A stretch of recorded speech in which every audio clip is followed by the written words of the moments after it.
Juste avant de commencer ce nouvel épisode, on veut remercier du fond du cœur nos membres Patreon. Joliane Lequin, merci beaucoup pour ton support. Pascal Brouillard, merci de croire en ce qu'on fait. Catherine Nadeau, merci à toi aussi de t'intéresser à Ça va maman. Vous voulez vous aussi nous montrer que vous aimez ce qu'on fait? Rendez-vous sur Patreon. 2 forfaits vous attendent. Le forfait Petit Café à 3 $ par mois, où vous aurez accès à tous les épisodes 2 semaines avant tout le monde et votre nom en guise de remerciement comme on vient tout juste de le faire. Et tous les épisodes sans publicité, bien sûr. Ou encore le forfait Verre de vin. Tous les avantages du forfait Petit Café sont inclus, mais avec encore plus de contenu. Vous aurez droit à un épisode supplémentaire que pour vous, une émission des coulisses pour chaque épisode de la saison et un rabais de 10 % sur nos conférences. L'épisode qu'on vous présente aujourd'hui, c'est l'histoire d'Édith, une maman de 3 petites filles, dont 2 ayant été diagnostiquées avec un trouble du spectre de l'autisme. Son conjoint ayant aussi été diagnostiqué comme tel, elle réalise qu'elle sera pour toujours le pilier de la famille. Mais qu'est-ce qu'on fait quand le corps ne suit plus la cadence? Quand la surcharge est trop grande, mais que personne d'autre ne peut prendre le relais? Je pense que je suis une maman qui est dévouée, là. Vraiment. Moi, depuis que je suis toute petite, là, depuis aussi loin que je me rappelle, je voulais avoir des enfants. Là. Autant je voulais étudier, je savais que je ferais de longues études, ma carrière, c'est important. Je suis plein de choses dans la vie. Mais je suis d'abord et avant tout une maman. T'sais, même là, j'ai eu mon dernier enfant, puis même si c'était clair avec mon conjoint que c'était notre dernière, puis même si ça avait pas été clair, mon corps veut plus, là, ce serait très... On pourra en reparler, mais la dernière grossesse, ça a été très dangereuse, et mon corps peut plus, là, mais j'ai encore, le deuil, là, du dernier enfant, là, puis pourtant, je le savais que c'était ma dernière, mais c'est ça, j'en aurais eu 5, là. Ouais, mais c'est vraiment comme justement le clash, là, je vais utiliser un anglicisme, entre ce que ma tête me dit puis qu'est-ce que mon cœur me dit. Ouais. Tellement. Pas facile d'être mère et trouver du réconfort est parfois difficile. C'est pourquoi la psychologue Laurie Zéphir, spécialisée en santé mentale maternelle, périnatalité et attachement parent-enfant, va à la rencontre de différentes femmes et leur propose un endroit sécuritaire pour se confier sur les difficultés de leur quotidien. On prend le temps ensuite d'en discuter ensemble, Laurie et moi, pour comprendre les enjeux psychologiques qui y sont rattachés. Je suis en quelque sorte votre voix pour que vous preniez part à la conversation, vous aussi. Je m'appelle Jessica Brazo, journaliste et maman de 3 enfants. Et moi, Laurie Zéphir, psychologue et aussi maman. Bienvenue au balado. Ça va, maman? Parler un peu de ta grossesse en disant, moi, cette grossesse-là, j'ai failli en mourir. Peux-tu... En fait, écoute, ça n'a pas été... Je vais le nommer, là, ce qui s'est passé, c'est un décollement placentaire chronique que j'ai fait. Donc, je veux dire, je n'ai jamais été dans la situation où ta vie est en danger là. C'est pas ça. Par contre, j'étais très, très à risque de faire une hémorragie, carrément. Et j'étais surtout très à risque de perdre mon bébé. Donc, moi, j'ai été à 24 semaines de grossesse, on m'a hospitalisée pendant 5 semaines. Je suis en arrêt de travail à ce moment-là à cause des saignements. Et là, ma gynéco me dit, écoute, non seulement je t'arrête de travailler de façon définitive, mais tu repars pas d'ici. Je te garde.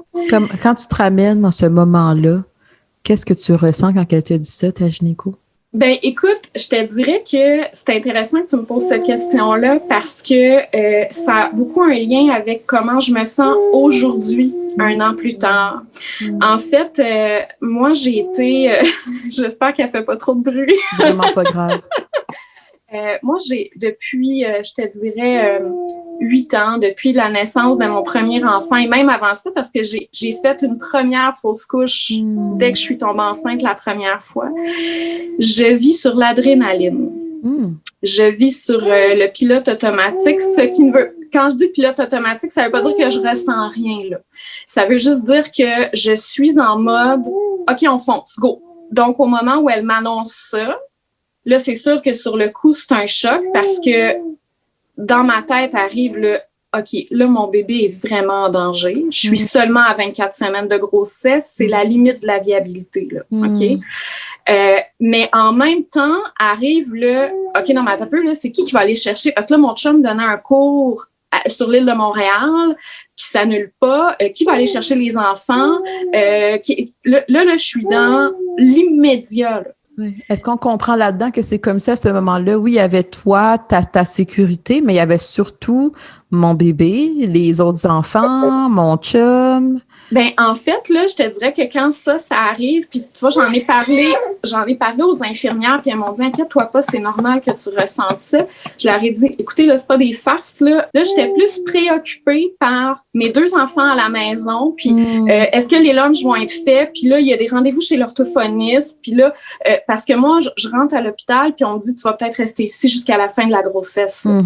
J'étais plus préoccupée par ça que par mon petit bébé dans mon ventre qui est en danger. Et comment tu comprends ça, que tu étais plus préoccupée par ça que par ton petit bébé dans ton ventre et toi-même? Tout de suite, j'en ai parlé, puis, tu sais, les infirmières sont extraordinaires. Je veux dire, il y a une infirmière, elle m'a dit, regarde, inquiète-toi pas, là. Elle dit, tu sais, moi, je suis déjà rentrée dans une chambre d'une mère comme toi qui venait d'être hospitalisée, puis elle est en train d'expliquer à son chum comment fonctionne la laveuse. Là. Elle dit, toutes les mères qui sont hospitalisées comme ça en grossesse à risque et qui ont des enfants à la maison, quand elles sont hospitalisées, c'est l'immédiat là, sur le coup. Elles ont tout de suite légitimé ce que je ressentais. T'sais, moi, je sais que mes enfants, ma plus vieille à ce moment-là est en maternelle, je sais qu'elle va avoir un choc. On en reparlera, mais elle est autiste aussi. Donc, bon, ma plus jeune, qui est à la garderie, qui est autiste aussi, contacte l'éducatrice, parle de tout ça. Là, un coup que j'ai géré tout ça après 36 heures, là, j'étais épuisée. Et là, j'ai réalisé là, que, OK, mais là, mon bébé, là, il va être correct, mon bébé? Là? Mais en même temps, je suis restée calme. En fait, la seule chose que je pouvais faire, c'était de rester calme. Fait que j'ai géré tout ça. Finalement, on a été très chanceux. Tu sais, la grossesse, on a eu un petit bébé qui est né à terme, en fin de compte, en santé et tout. Mais tu sais, on a vécu plein de choses après et tout. Et là, en ce moment, je suis comme dans l'état où les choses sont plus calmes là, dans ma vie. Là, et là, moi, l'anxiété monte comme si mon corps lâchait. Je suis plus anxieuse aujourd'hui qu'il y a 1 an quand j'étais sur mon lit d'hôpital. Mais c'est intéressant que tu dises ça parce que tantôt, tu as utilisé le terme pilote automatique. Puis j'avais envie de te demander si justement j'enlève le filtre du pilote automatique, je vois quoi de toi? Ben là, c'est ça. Je pense que le pilote automatique, il vient de lâcher un peu, là. Fait que là, pour la première fois de ma vie, tu sais, comme il y a deux nuits, je me suis couchée, puis mon corps était anxieux.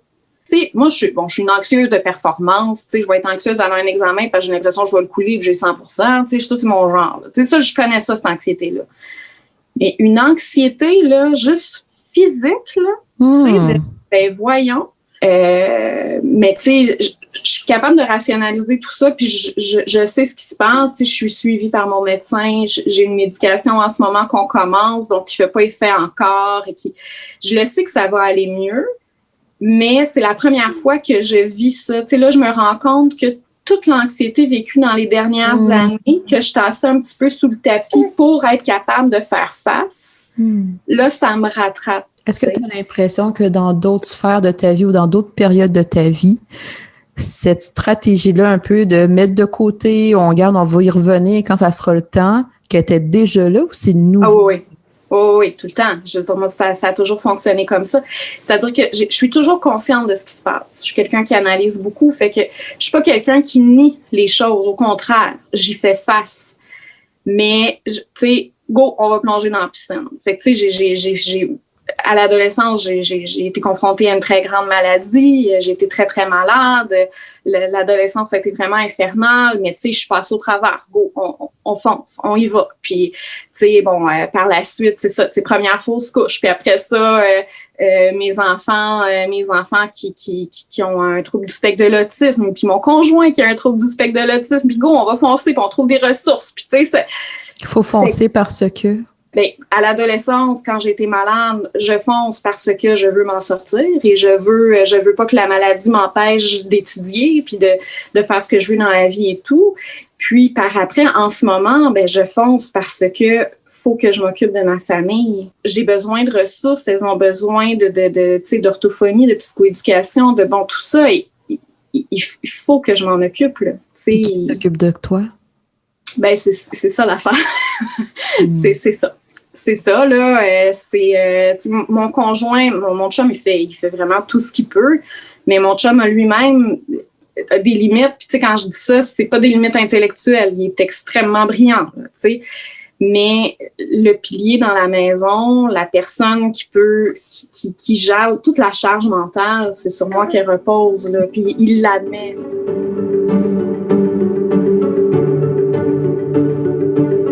Laurie, je trouve ça super intéressant dans le partage de Édith parce que ce que moi, je retiens de cet extrait-là, c'est la maman pilier. Hein?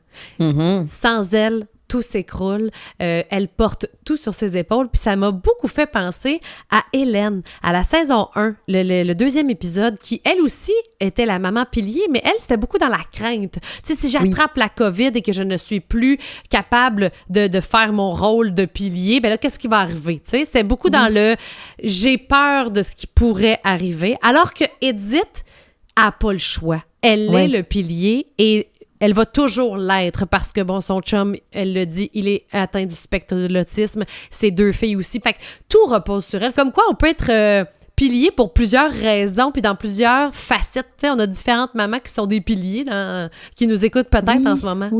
Oui, absolument. Puis pour moi, ça l'interpellait aussi lors de la saison 1. On avait rencontré Sophie qui, elle aussi, se sentait comme étant le pilier de sa famille. On se rappelle, c'était elle travaillait dans le milieu de la santé. Fait que malgré la charge qu'il y avait à l'hôpital et à la maison, elle ressentait tout ça sur ses épaules. Mais elle, c'était davantage un choix. Il y avait une difficulté des fois à laisser aller ce contrôle-là, à déléguer, à faire un peu plus appel à l'entourage. Tandis que là, dans le cas de Édith, c'est vraiment, comme que tu le dis bien, je n'ai pas le choix.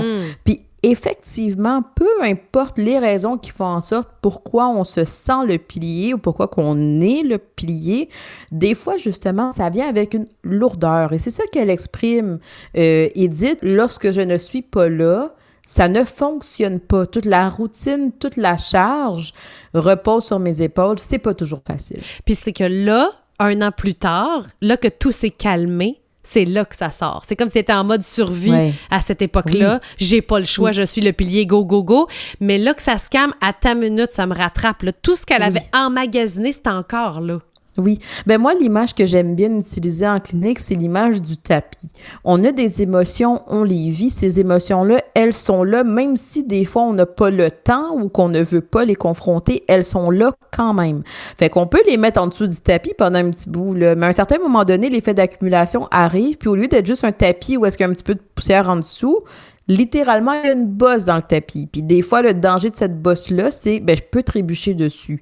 C'est peut-être ça qui est en train de se passer dans ce cas-là, ou pour d'autres mamans, c'est à force d'accumuler, parce que j'ai pas le choix, pour X, Y raison, quand arrive le moment que tout se calme un peu, je réalise à quel point toutes les émotions que j'ai balayées en dessous du tapis, finalement, elles ressortent. Il faut que je les aménage, il faut que je les comprenne, il faut que je les revisite, et c'est pas toujours une étape qu'on peut trouver agréable à faire, parce que là, ça nous demande des fois d'appliquer des changements, ça nous amène à réaliser des choses.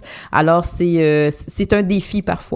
Oui, puis parce que sa réalité va pas changer, là. Ses enfants ont les mêmes défis, tu sais. Fait qu'à un moment donné, c'est quoi sa solution? Tu sais, c'est quoi sa porte de sortie pour... j'imagine, faut qu'elle s'occupe de toutes ces émotions-là qui sont en elle? Mais l'idée, c'est plus de se dire, la situation, effectivement, elle ne peut pas changer. Mais notre façon d'aborder, de nous ajuster à cette réalité-là, des fois, elle demande des changements. Là, évidemment, on n'a pas été dans le fin fond du détail avec Édith, mais des fois, justement, ça nous montre à quel point on n'est pas suffisamment entouré. Ça nous montre à quel point on a besoin d'avoir de l'aide, que ce soit des organismes communautaires, que ce soit de notre entourage, que ce soit des amis. Des fois, justement, cette réalité-là et la lourdeur qui vient avec, parce que c'est des jeunes enfants, parce qu'effectivement, il y a des diagnostics, il y a des suivis, là, ça fait en sorte que d'avoir ça sur mes épaules, je réalise à quel point ce n'est pas suffisant. Alors, comment est-ce qu'on peut s'ajuster à cette réalité-là lorsqu'on prend en compte toutes les exigences, toute la lourdeur, pour justement éviter qu'on ait à accumuler d'autres émotions, d'autres fatigues, une surcharge. Là, on va essayer de se dire, on va essayer de réajuster la réalité pour qu'au moins les émotions puis la lourdeur qu'on peut ressentir au quotidien, on puisse l'évacuer ou le ressentir petit à petit au lieu d'éviter l'accumulation.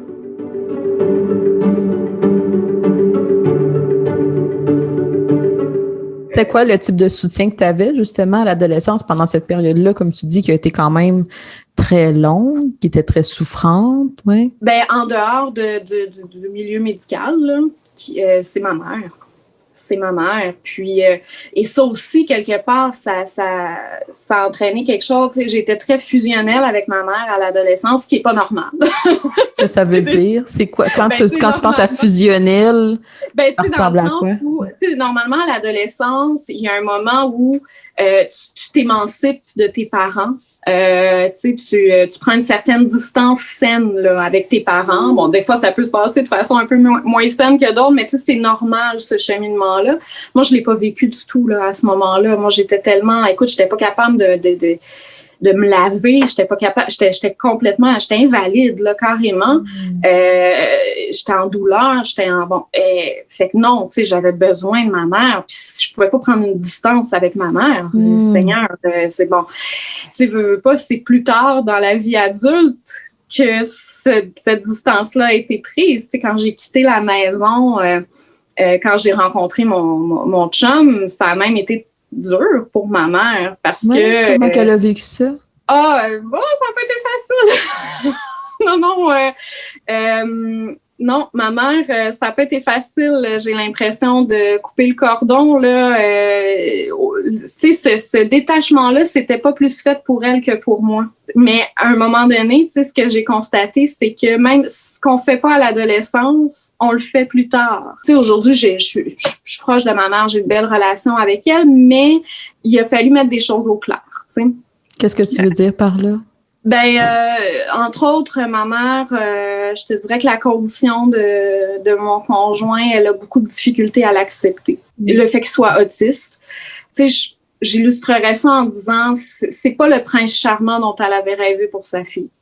OK? Puis, elle me l'a même dit, elle dit, c'est pas la vie que je voulais pour toi. Qu'est-ce qu'elle voit dans cette vie-là que tu as aujourd'hui? Elle voit de la difficulté. Ma mère, faut comprendre qu'elle a été monoparentale. Mon père a complètement disparu du portrait pour le mieux. OK? C'était mieux qu'il soit pas là. C'était un homme, c'était un homme mauvais. C'est violence verbale, psychologique et envers toi? Envers vous? Envers ses filles, envers ma mère et tout ça. Et ma mère l'a vraiment pas eu facile, là, vraiment pas. Donc, elle rêvait, tu sais, elle voulait donc sortir ses filles de tout ça et les choix donc de vie que j'ai fait en étant en couple avec mon chum. Quand on a commencé à sortir ensemble, on savait pas, mon chum et moi, qu'il était autiste. Il s'est découvert plus tard. Mais c'était clair, moi, je le savais d'emblée. Moi, j'y avais dit, t'as clairement un trouble anxieux, minimalement. Ça, c'est sûr. Tu sais, fait que je savais. C'est pas vrai que je savais pas dans quoi je m'embarquais, là. Tu sais, même si on n'avait pas le mot qui nous disait ce que c'était pas une surprise. Je savais très bien là qu'il y avait des particularités et ma mère aurait voulu que le chemin soit droit, tu sais, complètement. Tu sais, c'est sûr que pour elle, de se dire ben là, tu regardes un chum qui a une condition particulière, j'ai au moins 2 de mes filles et fort probablement mon bébé montre déjà des signes, tu sais, donc probablement que mes 3 enfants sont autistes aussi. Ben tu sais, pour elle c'est catastrophique. Moi, je te dirais que je me mets pas de lunettes roses, tu sais, au quotidien. Je le vois bien là que ça amène des défis que d'autres familles n'ont pas. Sauf que de là à se mettre des lunettes aussi noires, non. Non. Même si, bon, là, en ce moment, j'ai un équilibre à retrouver. Là, je le vois, là, que j'ai été sur l'adrénaline trop longtemps. Puis, cet automne, avec mon conjoint, là, il a vraiment fallu qu'on aille se chercher de l'aide parce qu'il gérait pas du tout son anxiété et tout ça. Puis là, on a frôlé la séparation, là. S'il agissait pas, moi, je pouvais pas rester dans cette situation-là. Donc, malgré, oui, des difficultés que je ne nie pas, là, moi, je suis bien dans la vie que j'ai choisie. Je suis en paix avec mes choix. Mes filles sont extraordinaires. Puis, tu sais, c'est pas mon conjoint, je suis pas tombée en amour avec par hasard. Là, tu sais, je veux dire, il y a quelque chose qui m'a attirée chez lui. Là, c'est clair. Je suis pas autiste. Là, je suis neurotypique. Là, ce qu'on dit pour les personnes qui sont pas autistes. Mais tu sais, on a des affinités intellectuelles, là. Ça, c'est clair. Fait que, tu sais, je suis bien dans cet univers-là.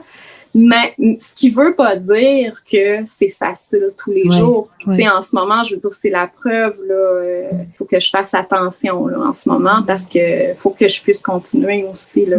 Cette mère-là fusionnelle, que vous avez clairement appris à développer quelque chose ensemble. Bon, déjà avec l'absence de ton père, puis après ça, avec ta maladie à l'adolescence.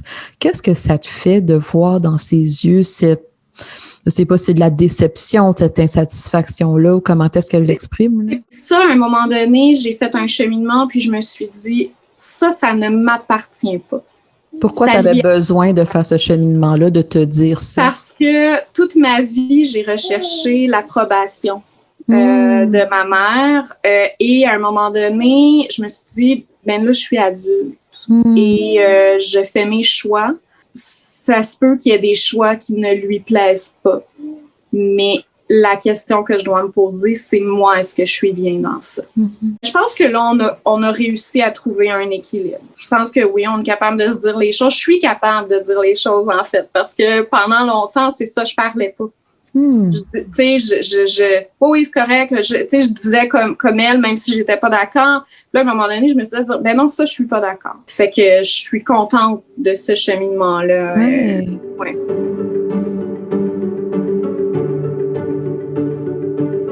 Je trouve ça très intéressant dans cet extrait-là parce qu'elle nous raconte, elle nous ramène en arrière, tu sais, son adolescence, à quel point, bon, sa mère, ça a été son pilier à une certaine époque. Là, le flambeau est passé, c'est maintenant elle le pilier de la famille, mais ça doit être... Là, elle l'aborde pas, Édith, mais des fois, ça peut être très difficile que notre parent, qui va rester toujours notre parent, mais qui soit pas d'accord avec nos choix. Puis Édith a l'air de bien le prendre parce qu'elle l'a travaillé, mais il y en a pour qui ça peut être extrêmement difficile. Oui, bien, tu sais, c'est en fait tout le concept de déception, de décevoir quelqu'un. Tu sais, puis ça va toujours arriver, ça arrive à tous les humains d'avoir à décevoir quelqu'un par rapport à nos choix de vie, par exemple. Dans ce cas-ci, elle va un peu parler de sa mère, mais des fois, on va avoir l'impression qu'on pourrait décevoir un patron qui voudrait qu'on reste plus longtemps. Des fois, ça peut être nos enfants. Mais des fois, c'est pas parce qu'on ressent la déception de l'autre que ça nous amène nécessairement à devoir faire des choix pour que l'autre se sente bien. Et c'est un peu ça toute la notion de choix ou d'affirmation de soi.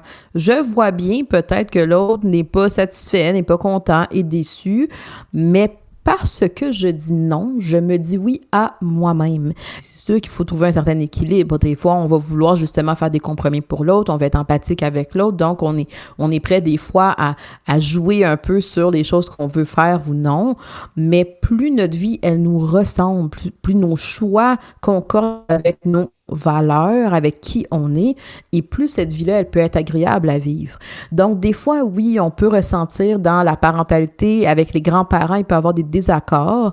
On peut quand même signaler à l'autre personne, écoute, je sais bien, je comprends que tu es déçu, mais moi, ça fit avec moi, et c'est ce qu'Édith, elle fait avec sa mère. Oui, puis c'est très beau aussi qu'elle dise, je l'ai choisi cette vie-là, puis je l'aime, ma vie, malgré les difficultés. Je trouve ça beau pour ceux qui ont des enfants neurotypiques, on va dire, et qui entendent ça, parce qu'il peut y avoir un jugement des fois, « Oh mon Dieu, que ça doit être difficile, puis que tu dois pas être content, puis que tu dois pas être ici », puis on va l'entendre un petit peu plus tard, Édith, à quel point elle célèbre même cette différence-là chez ses enfants. Ça, je trouve ça super beau. Mais absolument, absolument. Puis c'est ça toute la part d'un peu de s'ajuster puis d'accepter la réalité dans laquelle on est. Parfait, nous, notre vie, elle ressemble à ça. Je pourrais m'asseoir puis regarder juste les aspects négatifs de ma vie puis qu'est-ce que j'arrive pas à accueillir, à faire à cause de justement des diagnostics ou notre contexte particulier, mais au contraire, de cultiver un peu cette gratitude-là dans notre vie au quotidien, pas à outrance, mais d'être capable de dire, ben parce qu'ils sont comme ça, mon Dieu que ça nous fait vivre des moments agréable, cocasse, ça nous permet de voir le monde d'une façon différente et c'est là justement qu'on arrive à s'ajuster dans notre vie à la hauteur de qu'est-ce qu'elle est et non pas de qu'est-ce que j'aurais voulu qu'elle soit. Parce que quand je suis dans le profil de je voudrais que ce soit ça, puis je suis déçue que ce soit ça, puis je suis constamment dans le sentiment d'injustice ou la colère, ben c'est là qu'on n'arrive plus à juste apprécier aussi qu'est-ce qu'on a. Parce qu'en réalité, au-delà d'avoir des enfants neuroatypiques ou d'avoir un conjoint qui est neuroatypique, elle a beaucoup de choses, elle a beaucoup de belles choses dites et je trouve que dans sa façon de nous en parler, effectivement, autant dans l'extrait qui vient de passer que celui qui est à venir, on l'entend bien aussi, toute la beauté et la richesse qu'elle y voit. Oui, toute la nuance qu'elle apporte, en fait, à des familles comme celle-là. Tu sais, il y a beaucoup de beau, ça n'empêche pas qu'elle nous parle parce qu'elle se sent dépassée par les événements, parce qu'il n'y a personne qui s'occupe d'elle, puis que là, son corps lâche, mais quand même, elle y trouve du beau là-dedans, tu sais. Absolument. Puis, tu sais, je pense que des fois, pour les parents d'enfants neurotypiques, comme tu dis, on peut avoir l'impression, mon Dieu, que ta réalité doit être différente que la mienne, mais au final, quand on prend vraiment le temps de se voir et de s'écouter, on voit bien qu'il y a des différences, mais au final, il y a des différences pour absolument toutes les familles. Mais au-delà des différences, il y a quand même de l'amour, il y a quand même du rire, il y a quand même de la fierté, il y a quand même toute cette excitation-là qui peut venir avec les moments familiaux. Comme que pour toutes les familles, il y a aussi des défis, il y a aussi de l'épuisement. C'est juste que dans le cas à Edith, c'est en lien avec l'autisme qui est présent dans sa famille. Mais pour d'autres, ça va être, ben, il y a un parent qui est manquant, ça va être, ben, on a des difficultés financières parfois, des fois ça peut être différents contextes de vie. Je pense par exemple à la fameuse famille Grou, tu sais, qui ont je sais plus combien d'enfants. Ben oui, on pourrait se dire, mon Dieu, je sais pas comment qu'ils font, mais quand on a eu accès à leur réalité, finalement, on a vu aussi à quel point, ben, le bonheur, la joie, tout ça, c'est là, avec des hauts, avec des bas, c'est ça la famille.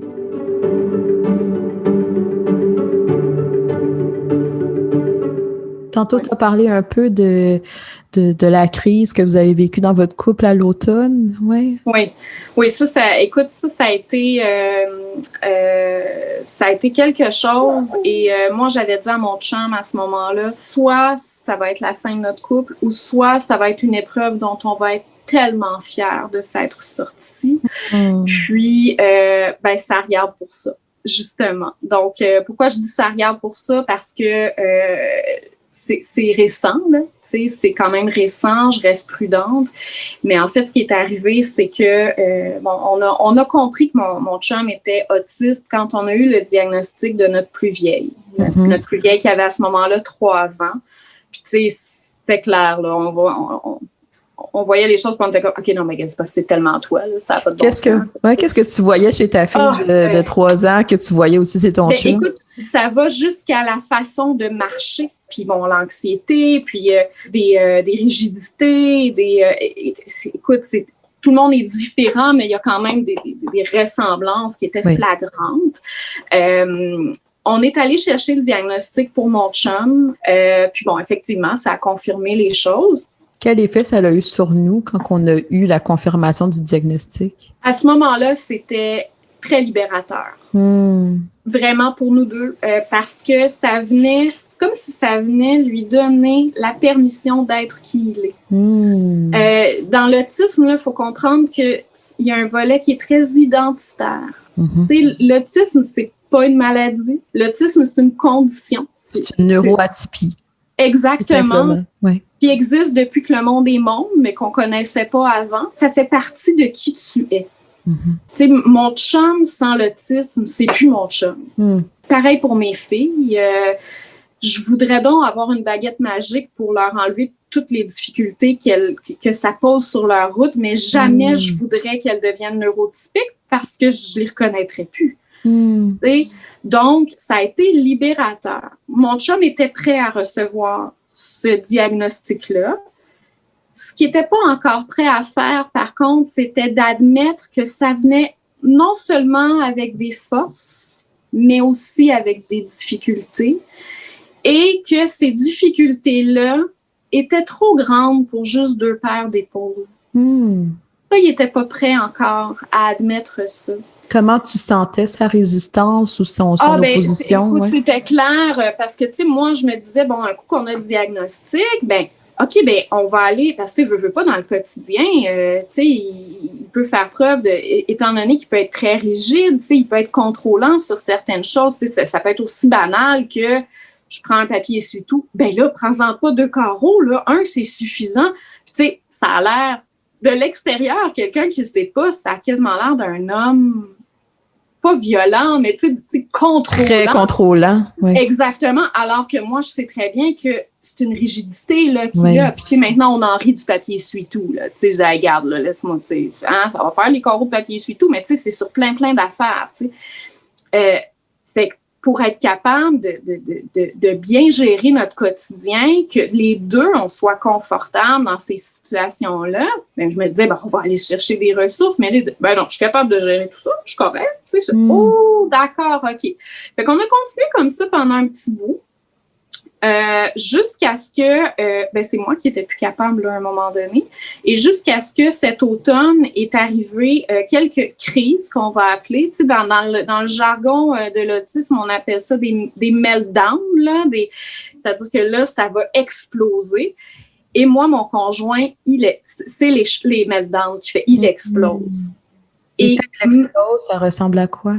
De l'agressivité verbale, beaucoup, et une perte de contrôle. J'ai jamais eu peur là, pour mon intégrité, mais verbalement, c'est agressif et il est plus là. Et même si, moi, c'est ce que je lui dis, même si je comprends que ça fait partie de ta condition, que ce n'est pas volontaire, même si je comprends ça, je ne peux plus vivre avec ça. Et je refuse que nos filles vivent dans cette ambiance-là. Alors, là, j'ai fait appel, j'ai rappelé à l'endroit où on était allé pour son diagnostic. Je lui ai dit. Et j'ai lancé un appel à l'aide. Je leur ai dit, là, moi, je suis en détresse et on a besoin d'aide. Et c'est là on a eu, bon, c'est tout au privé, là, on s'entend, mais on a eu des ressources et mon conjoint, ben, j'ai été très claire avec lui que je n'accepte plus ces situations-là et tu dois accepter que ça va au-delà de ton bon vouloir. Et c'est normal. Mais on était vraiment dans une situation, tu sais, moi, la comparaison que je fais, là, c'est un peu comme quelqu'un qui est aux prises avec l'alcoolisme. Tant que la personne n'admet pas qu'elle est alcoolique et qu'elle a besoin d'aide, t'auras beau la tirer par les cheveux en désintox. Faut que ça parte d'elle, ouais. Et écoute, il s'est reviré de bord, mais pas à peu près. Ça leur représentait quoi pour toi de voir ça? Ce que ça m'a montré, c'est à quel point il tenait à notre famille, à notre couple. Donc ça, c'était la plus belle preuve qu'il pouvait me donner. J'ai envie de te poser la question. Tantôt, tu as parlé brièvement de ton père, qui était un homme violent, qui était agressif. Oui. Pas physiquement, là, mais verbalement. Ah oui. Quand tu voyais ton chum entrer dans ce mode-là d'agressivité verbale, qu'est-ce que ça l'interpellait chez toi? Ah non, mais je lui ai dit, j'ai dit, moi, j'ai vécu ça enfant, là. Il n'est pas question que je revive ça adulte, puis il n'est pas question que mes enfants vivent ça. Parce que qu'est-ce que ça me fait vivre quand je te vois dans cet état-là? Ah non, mais moi, je revenais, j'avais la même émotion là, que quand mon père se mettait à crier, puis ça, là, c'est non. Et c'est surtout que je sais que mon chum n'est pas comme ça. Mais il a une condition neurodéveloppementale, neurologique qui fait en sorte que l'anxiété, à un moment donné, devient incontrôlable. Ben, il fallait trouver un moyen de la contrôler. Et là, maintenant, c'est ce qu'on a, tu sais. Ouais. Si je te pose la question, tu sais, je t'entendais tantôt te parler de, mes 2 filles, peut-être une 3e, mon chum ont des besoins particuliers. Si j'avais à te poser la question à toi, quels sont tes besoins à toi en ce moment? Tu me nommerais quoi? Ben là, en ce moment, au moment où on se parle, là j'ai besoin d'atterrir. Ça veut dire quoi? Ça veut dire quoi pour toi? Ça veut dire, en ce moment, là, je me sens vraiment comme un chevreuil sur l'autoroute 24 heures par jour. Il y a un chevreuil qui sait très bien qu'il y a une vanne qui va finir par repasser parce qu'il y a toujours une vanne qui est arrivée à un moment donné, tu sais. Mais là, il faudrait qu'en attendant que la vanne passe, il faudrait que le chevreuil, il relaxe un petit peu, tu sais. Fait que, ta vanne à toi, c'est quoi? Ah, ben écoute, je sais pas, puis je voudrais pas avoir de boule de cristal pour le savoir non plus. Mais tu sais, c'est comme là en ce moment, ben c'est ça, on est dans les démarches pour ma deuxième fille, qui est diagnostic d'autisme. Ma troisième, tu sais, à 8 mois, j'ai déjà des rendez-vous chez la physiothérapeute parce que le développement moteur, ça fonctionne pas. Puis ça, chez nous, c'est le premier signe là, d'autisme qu'on a toujours. Et c'est sûr que la prise en charge de tout ça, ça repose à 100% sur moi, tu sais. Ouais. Donc, faut vraiment que je me ground, excuse le mot, là, tu sais, que je réussisse à avoir des moments où je suis plus toujours en train de retenir mon souffle, tu sais. Puis comment tu arrives à faire ça? Est-ce que tu as trouvé? Ben, en ce moment, c'est ça qu'on essaye. Là. C'est sûr que ça passe. Premièrement, mon chum est très à l'écoute. Il prend le maximum de responsabilités qu'il peut. Toute la charge mentale, on oublie ça. Là. Tu sais, avec mon médecin en ce moment, tu sais, regarde là, je dors pas, somnifère. Je gère pas mon anxiété, on va s'aider avec des anxiolytiques. Là, je suis en congé de maternité en ce moment. Ben, tu sais, on va analyser le retour au travail au fur et à mesure en fonction de comment je vais. J'ai mes petits passe-temps aussi, là. Tu sais, je fais de la peinture, du dessin, je fais des petits trucs comme ça. J'essaie de me garder des moments où, tu sais, je fais des choses que j'aime et en plus de, tu sais, m'occuper de mes enfants, là, évidemment. C'est sûr que je peux pas m'en sortir toute seule. Et oui, je dois aller chercher des ressources. Et les ressources sont pas si faciles que ça à trouver. Fait que c'est sûr que je peux pas... Tu sais, quand je parle que je peux pas m'en sortir tout seul, tu sais, comme là, j'ai trouvé une autre ressource parce que... je le sais, mes enfants ne sont pas à risque de subir de l'intimidation. C'est une quasi-certitude qu'elles vont en subir. Tu sais, statistiquement, là, ça, puis même des violences, puis des abus sexuels. OK? Statistiquement, là, c'est une quasi-certitude qu'elles vont en subir à cause de leurs conditions. Et dans mon cœur de maman, quand je dis ça, je ressens quoi? Ben écoute, c'est terrifiant, là. Tu sais, c'est vraiment terrifiant. Puis là, ben, je me dis, OK, ben ça se travaille en amont. Je pourrais peut-être pas l'empêcher, mais je vais tout faire ce qu'il faut. Par contre, j'aurai pas de regrets. Puis si ça a arrivé, j'aurai bâti le filet de sécurité pour limiter les dégâts puis supporter mes enfants. Tu sais, par exemple, ma fille revient de l'école en me disant, « Maman, je comprends pas les jeux des amis. Je comprends pas comment ils jouent. » Puis mon cœur de maman, dans ces moments-là, il ressent quoi? Ben, mon cœur de maman, en fait, je vais commencer par la tête. La tête de maman, elle se dit, OK, à 7 ans et demi, tu comprends pas leur jeu. À 14-15 ans, c'est autre chose que tu comprendras pas. Puis il y a des gens autour de toi qui vont comprendre que tu comprends pas. Puis qui vont en profiter. Fait qu'il faut que je m'arrange pour les années qui viennent pour l'outiller le plus possible. Mais ça me prend des ressources pour outiller mes filles le mieux possible. C'est sûr que ben mon cœur de maman à ce moment-là, c'est sûr que, écoute, à quelque part, faut que je réussisse à prendre une pause puis à me dire ben c'est pas encore arrivé, un jour à la fois. Mais la façon que j'ai de gérer tout ça, c'est en étant dans l'action. C'est en faisant des démarches, en allant trouver des ressources, en faisant le maximum dans le fond.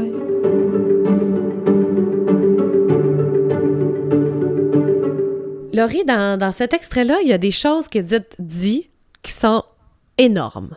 Oui. Tu sais, je veux dire, juste quand elle parlait que probablement que les statistiques disent que ces enfants vont peut-être vivre des abus sexuels, des choses comme ça, c'est extrêmement gros. Et dans tout son partage, je la connais pas du tout, Édith, OK? Mais ce que j'entends, ce que je ressens, c'est qu'elle le sait, ce qu'elle vit, elle est consciente des émotions, mais elle ne peut pas les ressentir. On dirait que elle se met un gros plaster. Là. Elle le dit à plusieurs reprises, là, le plaster, c'est les somnifères, c'est les médicaments pour l'anxiété. Bon, ça, c'est le plaster. Parce que si tu l'enlèves, ça va pas juste saigner. Ça va être une hémorragie qui ne cessera jamais. De l'autre côté, ça sert à quoi de ressentir les choses? Est-ce que c'est nécessaire? Ben, tu sais, je sais pas si elle ne ressent pas les choses ou simplement, des fois, peut-être qu'elle va trouver des personnes de confiance pour être en mesure de ressentir les choses, pour être en mesure de se déposer. Parce que c'est pas toujours facile, hein, pour les participantes qui viennent là, au balado. Des fois, ça demande d'aller explorer des parts de C'est soi. vrai. Mais effectivement, comme que tu dis, elle va le nommer elle-même. J'ai tellement été sur l'adrénaline longtemps. Je vais essayer de commencer par la tête en premier et tout ça.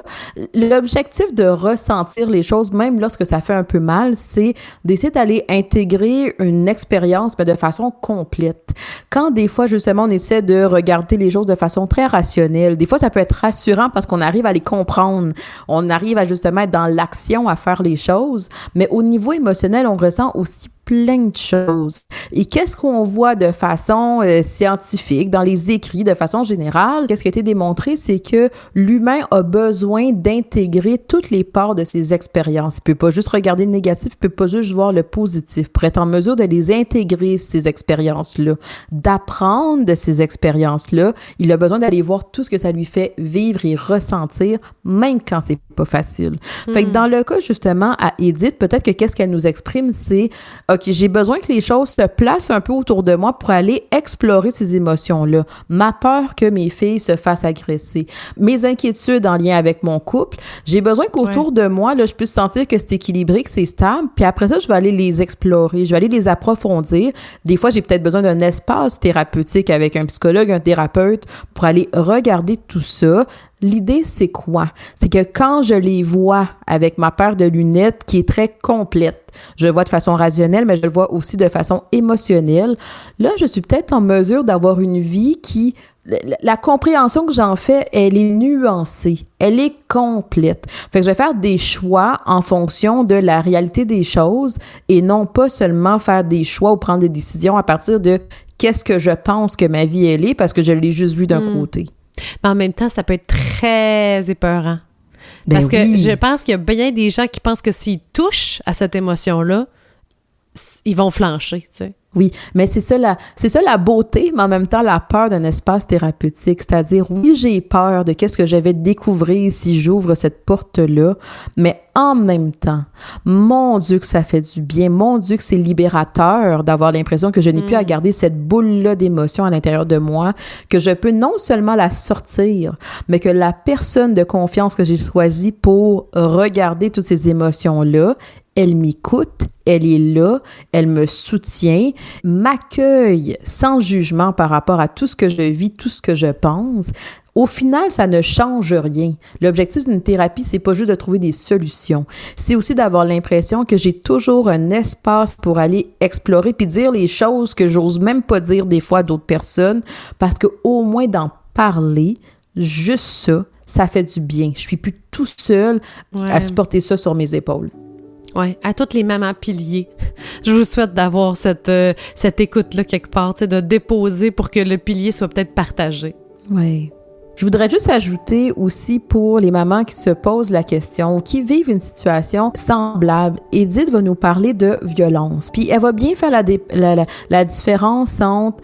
Dans le cas de mon conjoint, c'est de la rigidité, c'est de l'anxiété, mais des fois, justement, dans d'autres cas, où est-ce que, par exemple, la violence conjugale, ça va être davantage le contrôle qui peut aussi venir, qui est aussi accompagné d'anxiété, des fois, de la part de l'autre partenaire. L'idée ici, c'est plus de dire quelles sont les prises de conscience que mon conjoint ou ma conjointe fait en lien avec cette violence-là. Est-ce qu'on est soutenu par rapport à tout ça? Est-ce qu'il y a des changements par rapport à tout ça? De rester dans une relation où est-ce qu'il y a de la violence? Où est-ce qu'on ressent de la peur? Où est-ce qu'on ressent de l'impuissance? Ce n'est pas aidant ni pour vous, ni pour les gens autour de vous, que ce soit vos enfants, que vos partenaires. C'est important d'aller chercher de l'aide, que ce soit un profil de violence conjugale, que ce soit un profil comme Édith qui dit c'est la violence, mais tellement en lien avec la rigidité que mon conjoint peut exprimer en lien avec son autisme, je vous invite à ne pas hésiter jamais à aller rechercher de l'aide. Si vous avez aimé l'épisode, faites-le nous savoir. Vous pouvez rédiger un avis et mettre des étoiles sur iTunes, cliquer j'aime et laisser un commentaire sur YouTube ou encore partager les épisodes. Ça nous aide vraiment à faire connaître le balado. Merci. Si vous connaissez quelqu'un qui aurait besoin d'entendre cette conversation, envoyez-lui. Et pour encore plus de contenu, rejoignez-nous sur Facebook, Instagram et YouTube ou encore sur notre site web savamaman.com. Prenez note que ce balado ne remplace pas un processus thérapeutique. Si vous éprouvez des difficultés psychologiques, sachez que des ressources sont disponibles dans votre région pour une aide personnalisée à vos besoins. Et finalement, merci à vous de croire en notre projet.